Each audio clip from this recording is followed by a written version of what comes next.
بسم اللہ الرحمن الرحیم۔ السلام علیکم ورحمۃ اللہ وبرکاتہ۔ الصلاۃ والسلام علیک یا سیدی یا رسول اللہ وعلی آلک و صحابک یا سیدی یا حبیب اللہ۔ ناظرین و سامعین، آج کے اس موضوع میں علم کے متعلق بتایا گیا ہے، جس کا عنوان بھی علم ہے۔ حضرت سلطان باہو رحمۃ اللہ علیہ نے کمال وضاحت فرمائی ہے کہ علم کتنے ہیں۔ تو آئیے چلتے ہیں اپنے موضوع علم کی طرف اور دیکھتے ہیں کہ آپ رحمۃ اللہ علیہ نے کتنی تعداد بتائی ہے۔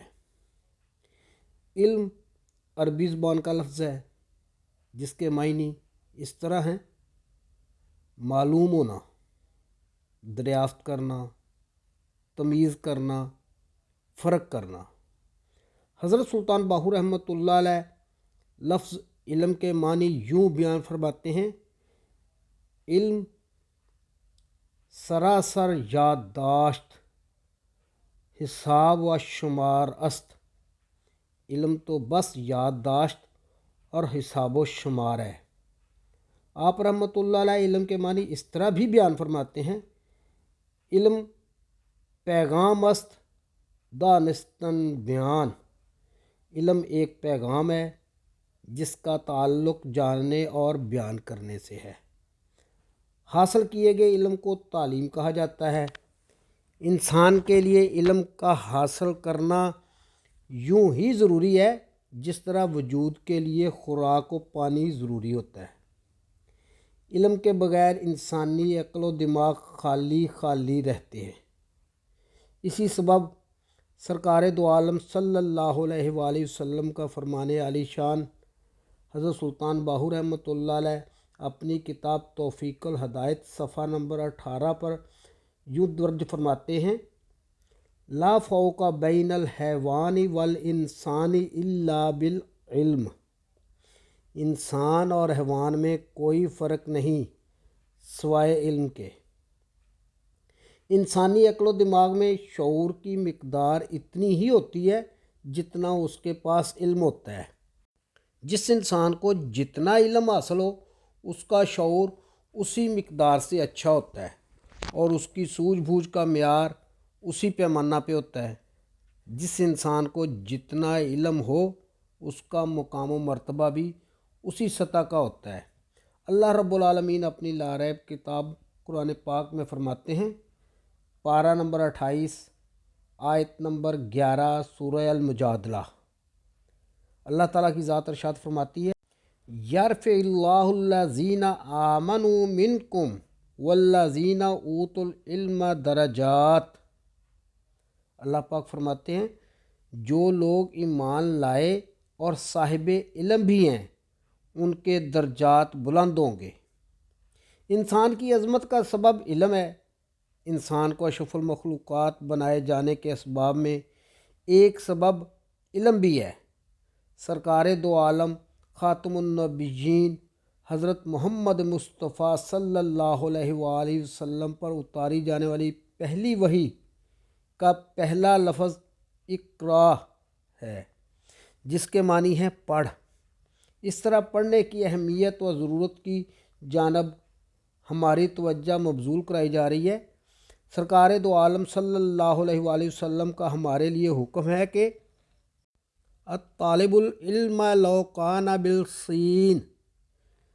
علم حاصل کرو خواہ چین ہی جانا پڑے۔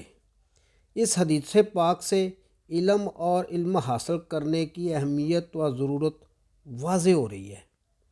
علم کے بغیر نہ تو اس جہان میں کوئی جگہ و مقام بن سکتا ہے اور نہ ہی اگلے جہان میں کچھ حاصل ہو سکتا ہے۔ حضرت سلطان باہو رحمۃ اللہ علیہ علم کی اہمیت اپنی کتاب عین الفقر میں صفحہ نمبر 74 پر کچھ یوں بیان فرماتے ہیں: علم را آموز اول بعد ازاں انجا بیا، جاہلاں را پیش حضرت حق تعالی نیست جا۔ پہلے علم حاصل کر، جس کے بعد اس میدان میں آ، کیونکہ بارگاہ حق تعالی میں جاہلوں کے لیے کوئی جگہ نہیں۔ اس حقیقت میں کسی قسم کی کمی بیشی کی کوئی گنجائش نہیں کہ انسان کو انسانیت کا معیار قائم رکھنے کے لیے علم کی لازمی ضرورت ہے۔ انسانی شعور میں علم داخل ہونے کے دو روپ، ذریعے اور طریقے ہیں۔ نمبر 1 علم حاصل کرنا، نمبر 2 علم حاصل ہونا۔ جو علم خود حاصل کیا جاتا ہے اسے ظاہری علم کہا جاتا ہے۔ جو علم حاصل نہیں کیا جاتا بلکہ الہام یا وحی سے حاصل ہوتا ہے اسے باطنی علم کہا جاتا ہے۔ اس بارے میں سلطان الباہو رحمۃ اللہ علیہ اپنی کتاب امیر الکونین میں صفحہ نمبر 32 پر فرماتے ہیں: اما علم دو قسم است، علم ظاہر و علم باطن۔ علماء ظاہر علم عالم انسان و علم باطن علم القلب۔ ہر کے علم باطن معرفت توحید الہی، تمام تحصیل ربوبیت میں خواند آنرا، یہی تاج علم ظاہر نماند المطلب۔ آپ رحمۃ اللہ علیہ فرماتے ہیں علم دو قسم کا ہوتا ہے، ظاہری اور باطنی۔ ظاہری علم والے زبانی علوم کے عالم ہوتے ہیں، ان کا سارا علم وجود سے متعلق ہوتا ہے، لیکن علم باطن والے قلب کے عالم ہوتے ہیں۔ باطنی علم والا معرفت توحید الہی میں کامل ہوتا ہے، باطنی علم والے ظاہری علم سے بے نیاز ہوتے ہیں۔ حضرت سلطان باہو رحمۃ اللہ علیہ ظاہری و باطنی علوم کی تعداد بھی کچھ اس طرح بیان فرماتے ہیں۔ حضرت سلطان باہو رحمۃ اللہ علیہ اپنی کتاب امیر الکونین میں صفحہ نمبر 33 پر یوں بیان فرماتے ہیں: علم ظاہر چہار دہ علم است، بنطق زباں منطق، معنی و علم باطنی ہفتاد کروڑ وسیع، لکا و پنج وسا و یک علم است۔ آپ رحمۃ اللہ علیہ فرماتے ہیں ظاہری علم 14 بتائے جاتے ہیں، جبکہ باطنی علوم 70 کروڑ 3,50,531 شمار کیے جاتے ہیں۔ علم حاصل ہونا پہلا اور بڑا ذریعہ ہے۔ انسان کے لیے علم حاصل ہونے والے اس بڑے ذریعہ کا تعلق الہام سے ہے۔ اس کے لیے سب سے پہلے حضرت آدم علیہ السلام کی مثال ہمارے سامنے ہے۔ جب خالق کائنات نے حضرت آدم علیہ السلام کے بت میں اپنی روح پھونکی تو فرشتوں نے اعتراض کرتے ہوئے حضرت آدم علیہ السلام کی عظمت پر انگلی اٹھائی۔ اللہ تعالیٰ نے فرشتوں سے کچھ چیزوں کے نام پوچھے، فرشتے وہ نام تو نہ بتا سکے، جبکہ حضرت آدم علیہ السلام نے ان کے نام بتا دیے۔ حضرت آدم علیہ السلام نے ان چیزوں کے بارے میں علم کہاں سے سیکھا؟ حضرت آدم علیہ السلام کو وہ علم اللہ تعالیٰ نے بذریعہ الہام عطا فرمایا۔ حضرت عیسیٰ علیہ السلام ابھی پنگھوڑے میں ہی تھے جب انہوں نے اعلان نبوت فرمایا۔ اس کے علاوہ تبلیغ بھی شروع کی۔ انہوں نے وہ علم کہاں سے حاصل کیا؟ اللہ تعالیٰ نے حضرت عیسیٰ علیہ السلام کو بھی وہ علم بذریعہ الہام عطا فرمایا۔ بذریعہ الہام علم حاصل ہونے کا ایک ذریعہ وحی بھی ہے۔ بذریعہ وحی انبیاء کرام کو علم عطا کیا جاتا رہا ہے۔ بذریعہ وحی کتب اور صحیفے بھی نازل ہوئے۔ الہامی علم ہر کسی کو یا عام انسانوں کو حاصل نہیں ہو سکتا۔ الہامی علم کے حصول کے طور طریقے یا اصول و ضوابط مخصوص ہوا کرتے ہیں، جن کا عام لوگوں کی سمجھ میں آنا ممکن ہی نہیں، بلکہ الہامی علم صرف ان لوگوں کو ہی حاصل ہو سکتا ہے جو اللہ رب العالمین کے خاص بندے ہوتے ہیں۔ کوئی فرد بھی اپنے طور یا اپنے مادی وسائل کے بل بوتے پر اللہ تعالیٰ کا خاص بندہ نہیں بن سکتا۔ اللہ تعالیٰ جس کو چاہتا ہے اپنا خاص بندہ بنا دیتا ہے۔ اس حوالہ سے ذات باری تعالیٰ کا فرمان ہے، پارہ نمبر 2 سورہ البقرہ آیت نمبر 105 میں اللہ تعالیٰ کی ذات ارشاد فرماتی ہے، واللہ یختص برحمتہ من یشاء، اللہ جسے چاہتا ہے اپنی رحمت سے خاص کر لیتا ہے۔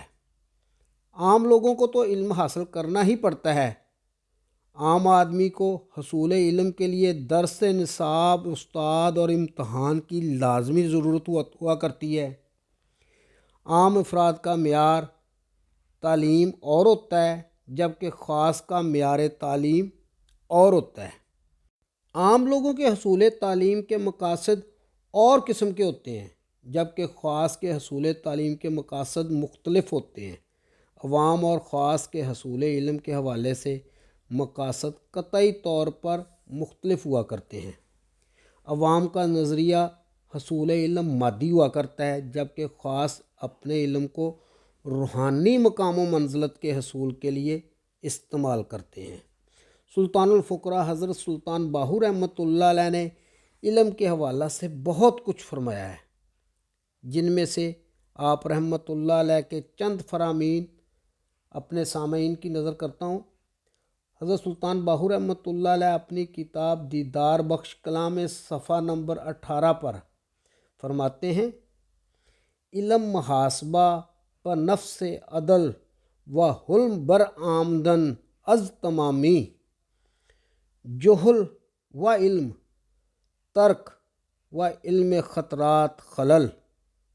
آپ رحمۃ اللہ علیہ فرماتے ہیں، علم نفس کے محاسبہ کا نام ہے، تمام تر جہالتوں سے نکل کر عدل و بردباری سے کام لینا چاہیے۔ علم ترک دنیا کا نام ہے اور علم سے خلل و خطرات پیدا ہوتے ہیں۔ حضرت سلطان باہو رحمۃ اللہ علیہ اپنی کتاب عین الفقر میں صفحہ نمبر 590 پر فرماتے ہیں، علم بمثل شہد است و فقر بمثل شہادت، در علم مفت خوردن و مفت پوشیدن و مفت نوشیدن و بآسائش خسبیدن، علم سرگردانی گردیدن، زبان است فقر با فاقہ سو ختن جان۔ آپ رحمۃ اللہ علیہ فرماتے ہیں، علم شہد کی مانند ہے، جبکہ فقر کی مثال شہادت ہے۔ علم میں مفت کھانا، مفت پوشاک، مفت پینا اور آرام کی نیند سونا۔ علم زبان چلانے کی چلاکی ہے اور فقر میں بھوک سے جان جلانا۔ عین الفقر میں ہی صفحہ نمبر 590 پر فرماتے ہیں، علم کز تو ترا نہ بستاند، جہل از آں علم با بود بسیار۔ آپ رحمۃ اللہ علیہ فرماتے ہیں، اگر تمہارا علم تمہیں فائدہ نہیں پہنچا سکتا تو اس کی نسبت جہالت بہت بہتر ہے۔ عین الفقر میں ہی صفحہ نمبر 252 پر آپ رحمۃ اللہ علیہ فرماتے ہیں، گرچہ رسوا ملامتش حاصل، علماں کے کند بحق واصل۔ آپ رحمۃ اللہ علیہ فرماتے ہیں، چاہے رسوائی اور ملامت ہی ملتی ہے، لیکن علم وہ ہے جو حق تعالیٰ سے ملا دیتا ہے۔ نور الہدا کلام صفحہ نمبر 316 پر آپ کا فرمان ہے، علم تعلیم است مارا از خدا، علم توحید است دیگر سر ہوا۔ آپ فرماتے ہیں، علم تو فقط علم توحید ہے، مجھے جس کی تعلیم ذات باری تعالیٰ نے عطا کی ہے، اس کے علاوہ جو بھی علم ہے وہ حرص و ہوا ہے۔ عین الفقر میں صفحہ نمبر 254 پر آپ رحمۃ اللہ علیہ فرماتے ہیں، علم دو قسم است، علم رحمانی از برائے ترک دنیا و اہل طاعت، و علم شیطانی حب دنیا حرص حسد کبر اہل بدعت۔ آپ رحمۃ اللہ علیہ فرماتے ہیں علم کی دو اقسام ہیں، علم رحمانی جو ترک دنیا سکھاتا ہے، یہ اطاعت کرنے والوں کے لیے ہے، علم شیطانی جو محبت دنیا، حرص، حسد، تکبر سکھاتا ہے، یہ بدعتی لوگوں کے لیے ہے۔ حصول علم کے حوالے سے ہر انسان کا نظریہ اور مقاصد مختلف ہوتے ہیں۔ جو شخص جس مقصد یا نظریے کے پیش نظر علم حاصل کرنے کی کوشش کرتا ہے، اسے اس کا اجر اس کے نظریے اور مقاصد کے حساب سے ہی ملتا ہے۔ سرکار دو عالم صلی اللہ علیہ وآلہ وسلم کی ایک حدیث پاک حضرت سلطان باہو رحمۃ اللہ علیہ اپنی کتاب عین الفقر میں صفحہ نمبر 178 پر یوں بیان فرماتے ہیں، جس شخص نے دنیا کی طلب کے لیے علم حاصل کیا وہ کافر ہے، جس نے بغرض حجت علم حاصل کیا وہ منافق ہے، اور جس نے طالب المولا کی غرض سے علم حاصل کیا وہ مسلمان ہے۔ سلطان الفقراء حضرت سلطان باہو رحمۃ اللہ علیہ کو جو بھی علم حاصل ہوا وہ صرف اور صرف معرفت حق تعالیٰ سے حاصل ہوا۔ آپ رحمۃ اللہ علیہ نے اپنے ہر علم کو عملی صورت میں بھی ڈھالا ہے۔ آپ رحمۃ اللہ علیہ نے رب کی رضا اور قرب الہی کی لذتوں کے لیے اپنے علم سے فائدہ اٹھایا ہے۔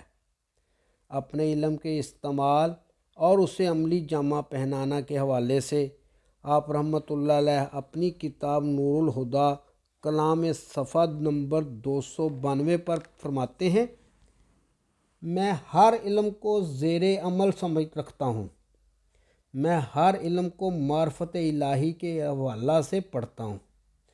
سلطان الفقراء حضرت سلطان باہو رحمۃ اللہ علیہ نے معرفت الہی، معرفت یا حیو یا قیوم، معرفت اسم اعظم، معرفت اسم ہو اور معرفت حق تعالیٰ کی نہ جانے کون کون سی منازل و مقامات کی سیر کی۔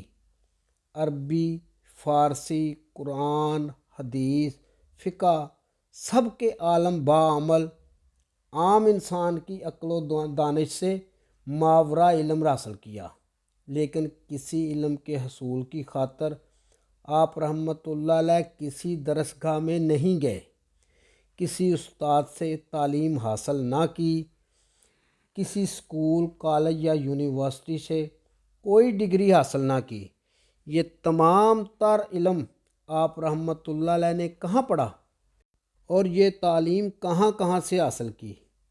یہ وہ سوال ہیں جو صدیوں سے دانشوران دنیا کے ذہنوں میں سوالیہ نشان کے طور پر موجود ہیں، جبکہ آپ رحمۃ اللہ علیہ ان سوالات کے جواب اپنی کتاب میں نور الہدیٰ کلام صفحہ نمبر 14 پر کچھ یوں فرماتے ہیں، میں نے اگرچہ ظاہری طور پر علم حاصل نہیں کیا، پھر بھی علم باطنی سے میری جان پاک کشتہ بن گئی۔ عین الفقر صفحہ نمبر 372 پر آپ رحمۃ اللہ علیہ فرماتے ہیں، حضرت محمد مصطفیٰ صلی اللہ علیہ وآلہ وسلم اور مجھے ظاہری طور پر کچھ بھی علم حاصل نہ تھا، لیکن حضور صلی اللہ علیہ وآلہ وسلم کی جانب سے واردات و فتوحات کے سبب میرے ظاہری و باطنی علم میں اتنی وسعت ہو چکی ہے جس کے لیے بہت سے دفتر درکار ہیں۔ نور الہدیٰ کلام صفحہ نمبر 140 پر آپ رحمۃ اللہ علیہ فرماتے ہیں، اس علم کی تعلیم مجھے نبی کریم صلی اللہ علیہ وآلہ وسلم سے حاصل ہوئی۔ جو شخص بھی میرا طالب بن جاتا ہے اس کا شمار اولیاء میں ہو جاتا ہے۔ سلطان الفقراء حضرت سلطان باہو رحمۃ اللہ علیہ واضح طور پر یوں بیان فرماتے ہیں کہ میں نے ظاہری طور پر کوئی علم حاصل نہیں کیا، مجھے جو کچھ نصیب ہوا وہ سرکار دو عالم صلی اللہ علیہ وآلہ وسلم کی بارگاہ سے ہی حاصل ہوا ہے، بلکہ بارگاہ رسالت صلی اللہ علیہ وآلہ وسلم سے اتنا کچھ حاصل ہوا کہ اس کا سنبھالنا بھی مشکل کام ہے، کیونکہ آپ رحمۃ اللہ علیہ کو ظاہری دنیا داری کے علم کی طلب ہی نہ تھی۔ اس لیے آپ رحمۃ اللہ علیہ نے اس سلسلہ میں کسی درسگاہ، مدرسہ، اسکول، کالج یا یونیورسٹی کی جانب قدم ہی نہ بڑھایا۔ آپ رحمۃ اللہ علیہ کا مقصود و مطلوب قرب الہی رہا، اور آپ رحمۃ اللہ علیہ کی طلب دنیاوی یا ظاہری علم پوری نہ کر سکتے تھے۔ یہ طلب علم لدنی سے ہی ممکن ہو سکی۔ علم لدنی کے بارے میں آپ رحمۃ اللہ علیہ یوں بیان فرماتے ہیں، نور الہدا کلام صفحہ نمبر 256 پر آپ رحمۃ اللہ علیہ فرماتے ہیں، جس علم کے بغیر خدا کو پہچانا ہی نہیں جا سکتا وہ علم لدنی ہے۔ حضرت سلطان باہو رحمۃ اللہ علیہ عین الفقر صفحہ نمبر 98 پر یوں فرماتے ہیں، ہر اولیاء، غوث، قطب، ولی اللہ جو ذکر و فکر الہام کے ذریعے غرق توحید ہوئے، مراقبہ کشف و کرامات کے جو مقام و مرتبے ملے، وہ سب کے سب علم لدنی سے ہی حاصل ہوئے۔ یہ علم لدنی اسم اللہ سے کھلتا ہے، جس کے بعد کسی اور علم کے پڑھنے کی ضرورت ہی نہیں رہتی۔ سلطان الفقراء حضرت سلطان باہو رحمۃ اللہ علیہ نے ظاہری طور پر کسی قسم کی کوئی تعلیم حاصل نہ کی۔ آپ رحمۃ اللہ علیہ کو علم لدنی حاصل تھا۔ یہ علم لدنی آپ رحمۃ اللہ علیہ کو علم کے شہر سرکار دو عالم حضرت محمد مصطفیٰ صلی اللہ علیہ وآلہ وسلم کی جانب سے عطا ہوا، اور اس مقدار میں عطا ہوا کہ اسے سنبھالنا بھی مشکل ہوا۔ اسی علم لدنی کے سبب آپ رحمۃ اللہ علیہ کو سلطان الفقراء کا مقام و مرتبہ حاصل ہوا۔ ناظرین، امید ہے کہ آپ کو آج کی ویڈیو پسند آئی ہوگی۔ آئندہ ملیں گے انشاءاللہ ایک نئے موضوع کے ساتھ۔ اس وقت تک اپنا خیال رکھیے گا۔ اپنے میزبان خالد قمر کو اجازت دیجیے۔ اللہ حافظ۔